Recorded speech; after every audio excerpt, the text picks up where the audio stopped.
Where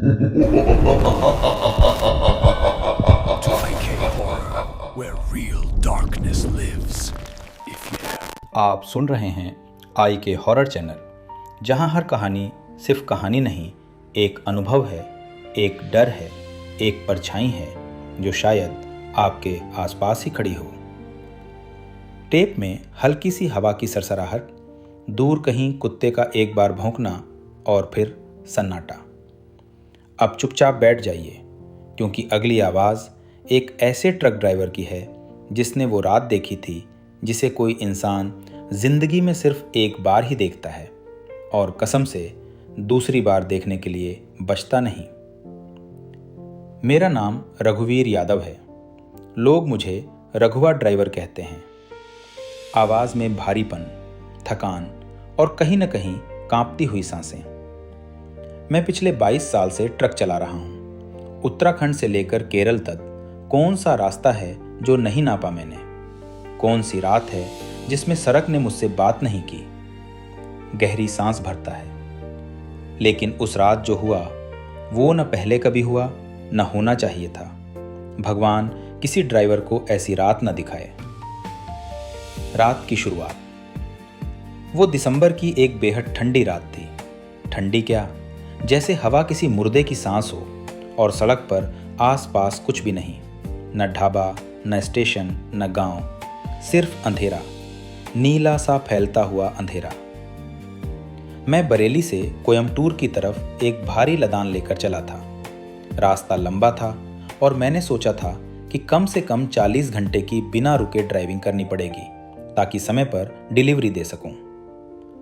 truck के engine की कल्पनात्मक गूंज, ड्राइवर की सांसें थोड़ा भारी होती हैं। करीब 10:30 बजे होंगे।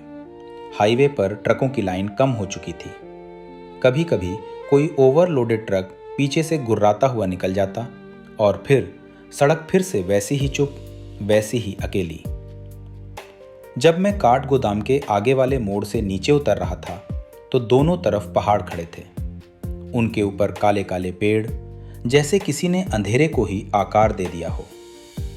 हवा में एक अजीब गंध थी, जैसे गीली मिट्टी में कुछ जला हो। साथ में कहीं दूर से आती एक बहुत धीमी, बहुत पतली हुस सी आवाज। पहले लगा हवा की आवाज होगी, पर फिर वो उसी रफ्तार से चलती रही जिस रफ्तार से मेरा ट्रक चल रहा था, मानो वो मेरे साथ साथ चल रही हो। हाईवे पर सन्नाटा। मेरे ट्रक के हेडलाइट आगे का सिर्फ इतना हिस्सा दिखाते थे जितने में सड़क का सफेद लाइन चमक जाए। लेकिन लाइन से थोड़ा हटकर जंगल की तरफ देखो तो बस अंधेरा, इतना गहरा कि लगता था कोई चीज खड़ी है, बस दिख नहीं रही। मैंने रेडियो चलाने की कोशिश की, पर रेडियो में सिर्फ खड़खड़ाहट आई और एकदम से ड्राइवर की आवाज हल्की कांपती है। एक औरत की बहुत धीमी आवाज सुनाई दी, इतनी धीमी कि समझ नहीं आया वो क्या कह रही है, पर उसका लहजा ठंडा, सूना, जैसे वो कोई शब्द नहीं, सीधे रूह में उतरता हुआ दर्द बोल रही हो। मैंने घबराकर रेडियो बंद कर दिया। ट्रक का बंद हो जाना। करीब 12 बजे जंगल और ज्यादा घना होने लगा। सड़क बिल्कुल अकेली थी। हवा की आवाज इतनी तेज थी कि ट्रक के बंद दरवाजे भी हिल रहे थे। और तभी ड्राइवर गहरी सांस छोड़ता है, जैसे किसी बुरे दृश्य को याद कर रहा हो। ट्रक ने झटका खाया। डैशबोर्ड की लाइट्स 1 सेकंड के लिए बुझीं और इंजन बंद, एकदम बंद, जैसे किसी ने ट्रक का गला पकड़कर दम रोक दिया हो। मैंने चाबी 2-3 बार घुमाई, कुछ नहीं। बाहर घना अंधेरा, अंदर बढ़ती घबराहट। मैंने दरवाजा खोलकर नीचे पैर रखा और जैसे ही जमीन छुई, मुझे महसूस हुआ कि हवा में पहले जैसी ठंड नहीं थी। ये ठंड किसी और तरह की थी, जैसे आसपास कोई खड़ा हो लेकिन दिख रहा ना हो। मैंने बोनट खोलकर चेक ही किया था कि मुझे लगा कोई मेरे पीछे से गुजर कर गया है। बहुत हल्की पर बहुत सचमुच की आहट। मैंने पीछे मुड़कर देखा, कोई नहीं। सिर्फ सड़क और पिचके हुए पत्थरों के बीच तेज हवा। फिर वो धीमे स्वर में बोलता है, मैंने लाइफ में कभी ऐसी हवा नहीं सुनी। फिर पीछे से आवाज आई, भैया लिफ्ट दोगे? मेरे पूरे जिस्म में झटके दौड़ गए। मैंने पीछे मुड़कर देखा और वहां एक औरत खड़ी थी, सफेद साड़ी, भीगी हुई, चेहरा नीचे झुका हुआ, बाल आंखों पर चिपके हुए जैसे बरसों से रो रही हो। मैंने हेडलाइट्स की रोशनी में देखा, वो औरत बिल्कुल स्थिर खड़ी थी, न हिल रही थी, न सांस लेती हुई लग रही थी, बस एकदम खामोश, जैसे मुझे देख नहीं रही हो बल्कि मेरे आर पार देख रही हो। उसके बाल उसके चेहरे पर चिपके हुए, पैर मिट्टी में आधे धंसे हुए और उसकी साड़ी हवा में उड़ने के बजाय नीचे लटक रही थी, जैसे गीली हो या किसी झील से अभी अभी बाहर आई हो। मैंने थूक निगला, गला सूख गया था। कहाँ जाना है बहन जी? मैंने हिम्मत करके पूछा। उसने धीरे धीरे चेहरा उठाया। ड्राइवर की आवाज़ हल्की कांप जाती है। भूल जाता हूँ लेकिन आज भी याद है उसका चेहरा। ऐसा लगा जैसे किसी ने मोम की गुड़िया को पिघलाकर फिर से जमाया हो। गालों पर सूखे आंसुओं की काली लकीरें और आंखों में इतना दर्द कि लगता था जैसे सदियों से रो रही हो। और सबसे डरावनी बात, उसकी पुतलियां बिल्कुल काली थीं, पूरा काला, कोई सफ़ेद हिस्सा नहीं। उसकी आवाज़, वो बोली, भैया आगे सड़क के मोड़ तक छोड़ दोगे? उसकी आवाज़ नहीं, जैसे दो आवाज़ें एक साथ बोल रही हों, एक औरत की और एक बहुत पतली, बहुत ठंडी फुसफुसाहट जो कान के अंदर सीधे उतर जाती थी। मेरे हाथ कांपे। मैंने गर्दन मोड़कर दोबारा ट्रक को देखा। इंजन बंद पड़ा था। मैं खुद अंधेरे में था और ये औरत इस वीरान जंगल में आधी रात को। लेकिन मैं क्या करता? ड्राइवर आदमी डर को दबा देता है और मैंने कहा, ठीक है बहन जी, बैठ जाइए। वो मुस्कुराई नहीं, बस धीरे से ट्रक के सहारे चढ़ी और केबिन के अंदर आई। मैंने साफ देखा, उसके पैर जमीन को छू भी नहीं रहे थे। वो चलते हुए गिर नहीं रही थी, बल्कि सरक रही थी। लेकिन उस वक्त मेरे दिमाग ने मानने से इनकार कर दिया। मैं बस इंजन में झुका और बिना वजह चाबी घुमाई और इंजन एक ही बार में स्टार्ट हो गया। मैं ठिठक गया। ये कैसे हुआ? ट्रक तो अभी मर चुका था और अब मानो किसी ने उसकी नसों में फिर से खून भर दिया हो। मैंने केबिन का दरवाज़ा खोला और ऊपर चढ़ गया। वो मेरी सीट के बिल्कुल पास चुपचाप बैठी थी, नीचे देख रही थी या शायद मुझे देख रही थी, पता नहीं। ट्रक चल पड़ा, गियर बदला और हाईवे की सड़क फिर से नीचे भागने लगी। लेकिन ट्रक के अंदर ऐसा लग रहा था जैसे हवा भारी हो गई हो, जैसे किसी ने केबिन के अंदर ठंड को जमा कर रख दिया हो। उस औरत से एक अजीब सी खुशबू आ रही थी, गीली मिट्टी, पुरानी धूप और कुछ ऐसा जो मैंने पहले कभी महसूस नहीं किया था। मैंने उससे पूछा, बहन जी आप इस जंगल में? वो अचानक बोली, बस आगे मोड़ तक पहुंचा दो, वहीं उतर जाऊंगी। उसके बाद पूरी चुप्पी। न उसने कुछ कहा न मैंने, लेकिन मुझे साफ लग रहा था वो मुझे देख रही है, बिना सिर घुमाए, बिना आंखें उठाए। लेकिन किसी तरह उसकी नज़र मेरी गर्दन पर लगी थी। मेरी पीठ में झुरझुरी दौड़ गई। रेडियो फिर चालू हो गया। ट्रक का रेडियो, जो खुद ब खुद बंद हो चुका था, अचानक से चालू हो गया। खड़खड़ाहट, फिर एक अजीब सी लंबी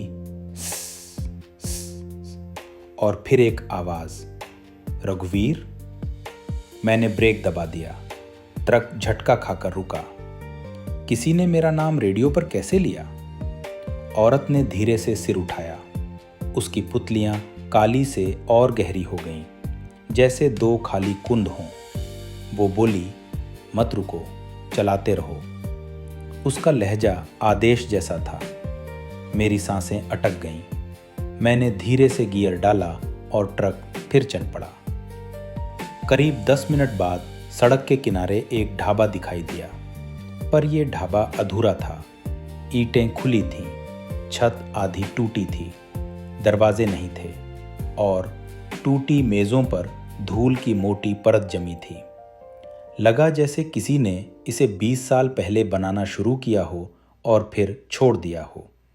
लेकिन सबसे अजीब, ढाबे के अंदर कोई खड़ा था, एक आदमी, पूरी तरह काला, इतना काला कि उसके कपड़े और शरीर में फर्क ही नहीं दिख रहा था, जैसे कोई परछाई। वो ढाबे के मुहाने पर खड़ा हमारी तरफ घूर रहा था। मैंने आंखें मली, पक्का किया कि मैं सपना तो नहीं देख रहा, लेकिन वो था, बिल्कुल था। मैंने उस औरत से कहा, बहन जी, आगे मोड़ तो नहीं आया अभी? वो बोली, आ रहा है, लेकिन इस ढाबे पर मत रुकना। उसकी आवाज़ पहले से धीमी थी, जैसे किसी ने उसका गला पौधा हो। मैंने ढाबे की तरफ देखा। वो काला आदमी धीरे धीरे ढाबे से बाहर आने लगा। मैंने तेजी से ट्रक बढ़ाया। दिल धड़कनों से आगे भाग रहा था। लगभग आधा किलोमीटर आगे सड़क मोड़ रही थी। औरत बोली, यहीं रोक दो। मैंने धीरे से ब्रेक लगाया। ट्रक ठंडे सरकते धुएं जैसा रुक गया। मैंने उसकी तरफ देखा। वो दरवाज़ा खोल रही थी, लेकिन उसके हाथ मानो उस दरवाजे को छू नहीं रहे थे। सिर्फ पास ले जाकर दरवाज़ा खुद खुल रहा था। वो नीचे उतरी, सड़क पर खड़ी हुई और बिना पीछे देखे जंगल की तरफ चलने लगी। मैं उसे जाते देखता रहा। फिर उसने अचानक जंगल के किनारे रुककर पीछे मुड़कर सीधे मेरी तरफ देखा और पहली बार वो मुस्कुराई। वो मुस्कान मानो किसी ने मृत चेहरे पर जबरदस्ती लगा दी हो, नरम नहीं, डरावनी, मुड़ी तुड़ी। वो बोली, हम फिर मिलेंगे रघुवीर। और जैसे ही उसका आखिरी शब्द खत्म हुआ, वो जंगल की अंधेरी लाइनों के अंदर धीरे धीरे धुएं की तरह गायब हो गई। मैं अकेला था, पर सच में अकेला नहीं। मैं केबिन में वापस बैठा। हाथ कांप रहे थे, दिल ऐसे धड़क रहा था जैसे ट्रक के नीचे कोई ड्रम बजा रहा हो। मैंने गियर डालने की कोशिश की, पर तभी पिछली सीट से आवाज आई, खुश, जैसे कोई नाखून सीट की लेदर पर चल रहा हो। मैं जम गया। मेरे गले से आवाज नहीं निकली। धड़कनें रुक गई। धीरे धीरे, बहुत धीरे धीरे मैंने रियर व्यू मिरर में देखा। वहाँ पिछली सीट पर कोई बैठा था, कोई काला, बहुत काला, वही परछाई। जब मैंने रियर व्यू मिरर में देखा, मेरी रूह जम गई। वो परछाई काली, पूरी काली, इतनी कि उसके अंदर कोई आकार, कोई चेहरा नहीं दिख रहा था। बस 2 गहरे धब्बे जैसे आंखें हों जो मुझे देख रही थी। मेरे हाथ स्टीयरिंग पर जम गए। मैं बुत बनकर बैठा रहा। पसीना, हाँ, दिसंबर की कड़ाके की रात में भी मेरे माथे से पसीना बह रहा था। उस काली आकृति ने अपने सिर को थोड़ा झुकाकर ऐसे देखा जैसे कोई मेरी सोच पढ़ रहा हो। फिर सीट के लेदर पर खर्र नाखूनों की आवाज, जैसे वो अपनी उंगलियों से सीट की सिलाई छू रहा हो। मैंने डर के मारे आंखें बंद कर ली और उसी पल आवाज आई, मत देख।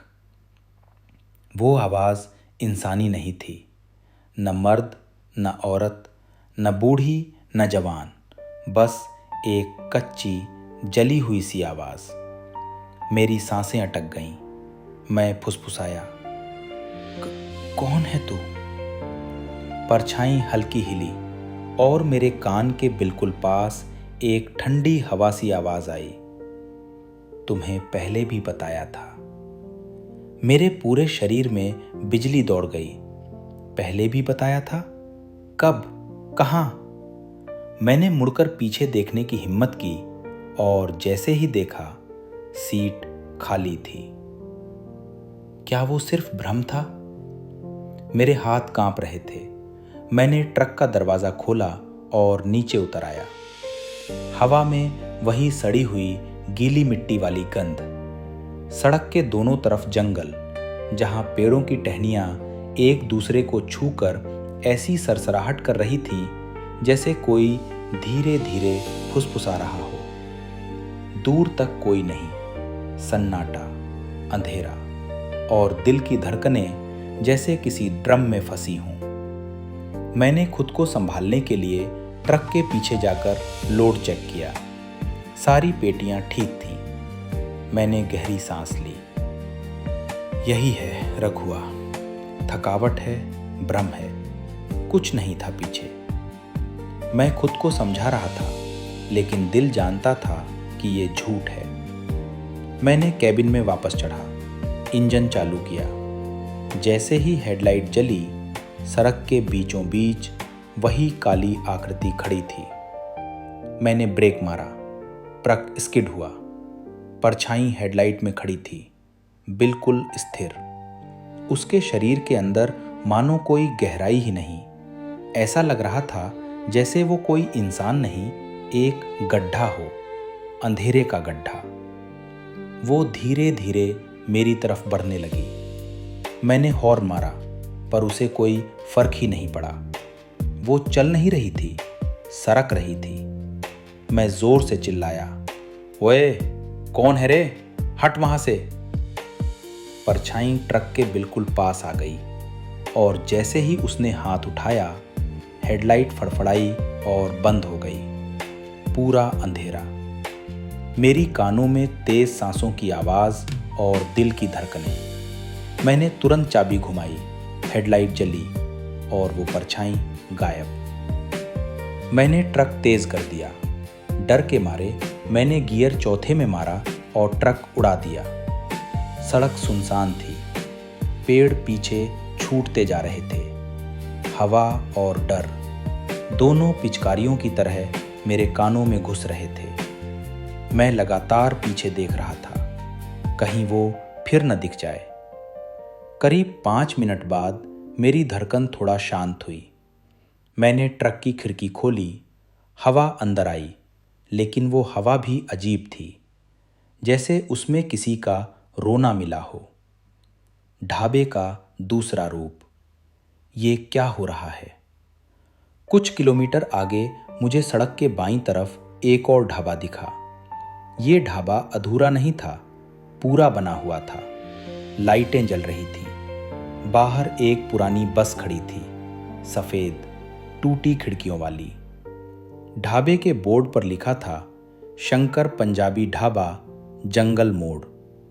मेरी सांस अटक गई।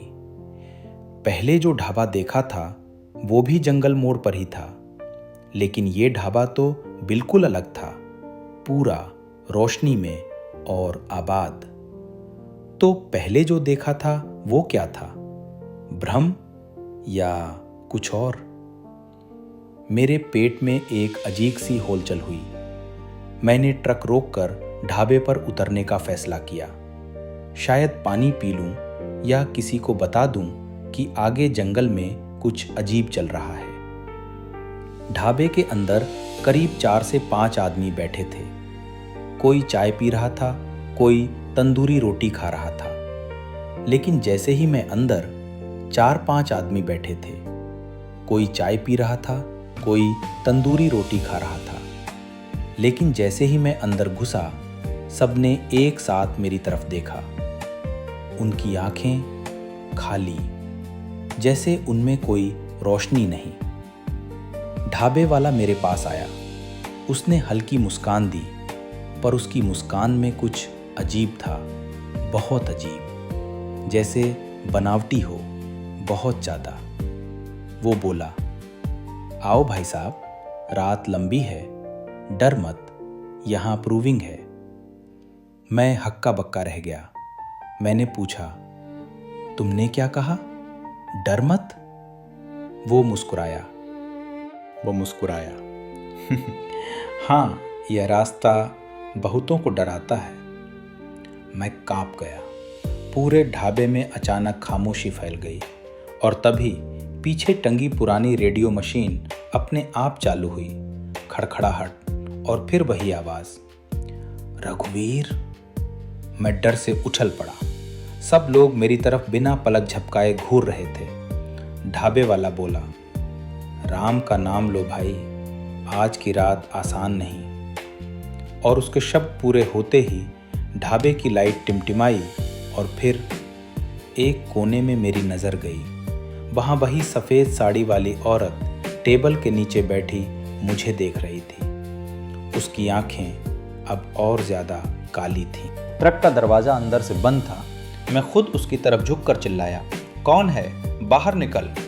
लेकिन वो धीरे धीरे मेरी तरफ मुड़ी। उसका चेहरा इंसान का चेहरा नहीं था, आधा सड़ा हुआ, आंखें गहरे कुएं जैसी खाली और होंठ जैसे किसी ने ब्लेड से काट दिए हों। उसने सिर्फ एक बात कही, तू फिर भी उसी रास्ते आया फारूक।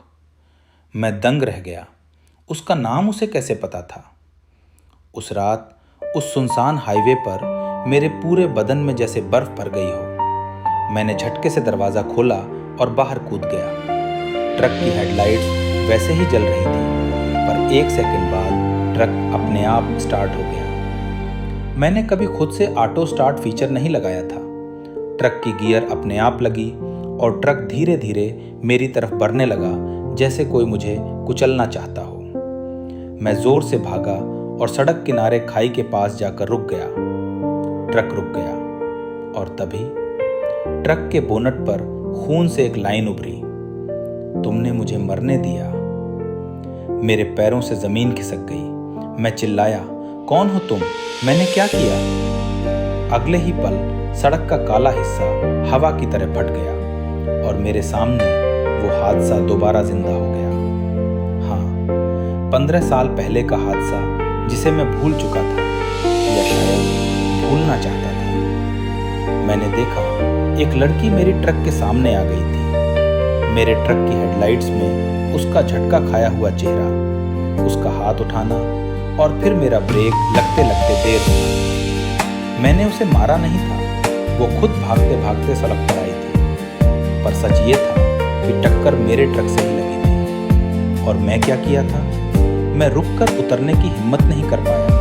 डर के मारे, जेल के डर से, लोगों के डर से मैं आगे बढ़ गया था। आज वो मेरे सामने थी और कह रही थी, मैंने जिंदगी की भीख मांगी थी फारूक, तू रुक जाता तो मैं बच जाती। मैं टूट गया, घुटनों के बल गिर गया। मैंने रोते हुए कहा, मैं गलती पर था, सजा चाहिए तो ले ले, लेकिन मुझे यूं मत मार। वो धीरे धीरे मेरे सामने आई, हवा में सारी उड़ रही थी। उसकी आंखों में अब खालीपन नहीं बल्कि गुस्सा था। उसने कहा, अभी मौत नहीं, पहले वो रास्ता चल जहां मैं पड़ी थी।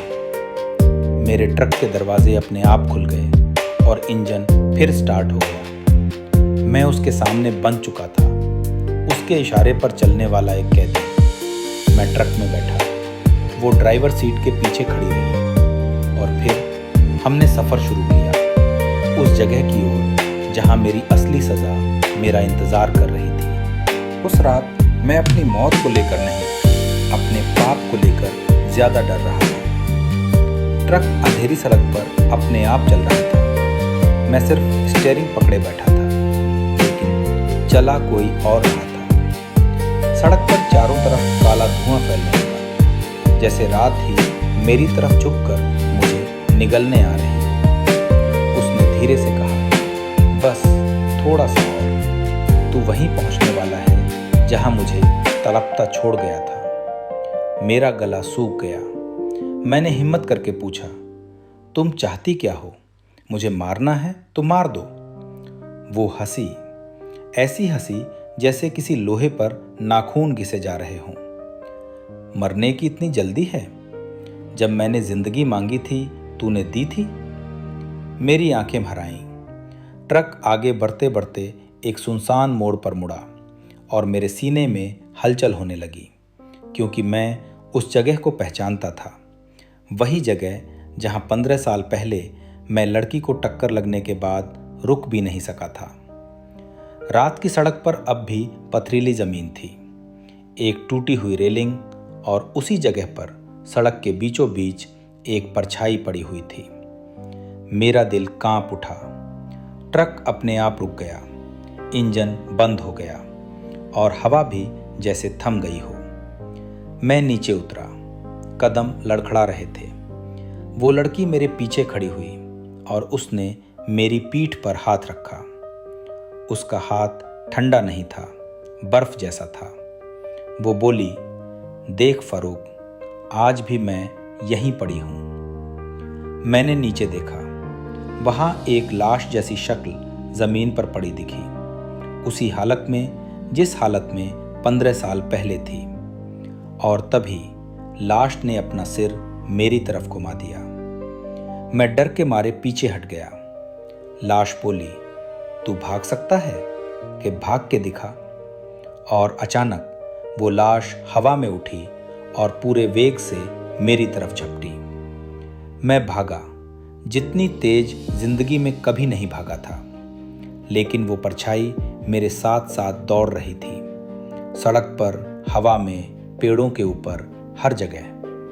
मैं चिल्लाया, मुझे माफ कर दो, गलती हुई मुझसे। अचानक सब शांत हो गया।